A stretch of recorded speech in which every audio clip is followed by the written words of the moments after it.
Un any més estem aquí a l'Hípica de Llanars, que com cada any amb Antoni Casas i jo som els que organitzem la festa aquesta dels Tres Tombs.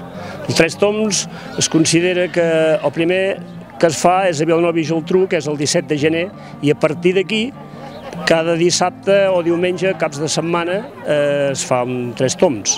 Per això molta gent a vegades es pregunta que no és Sant Antoni Abat, però Sant Antoni Abat només és el 17 de gener. Després continuem cada dissabte dient que és el Sant Antoni Abat, però només és per això.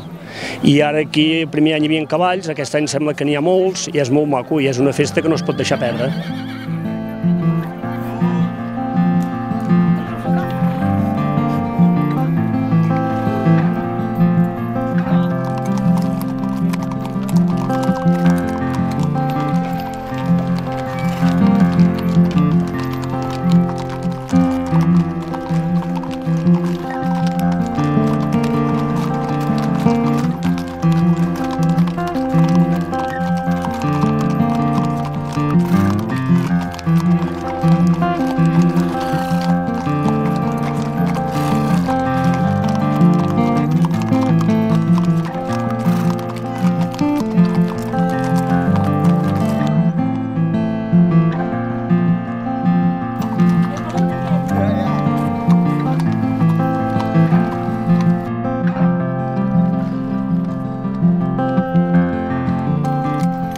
Ara sortirem a les 11 d'aquí de l'Hípic, hem esmorzat aquí a l'Hípic i fem el Tres Tombs cap a Llanars.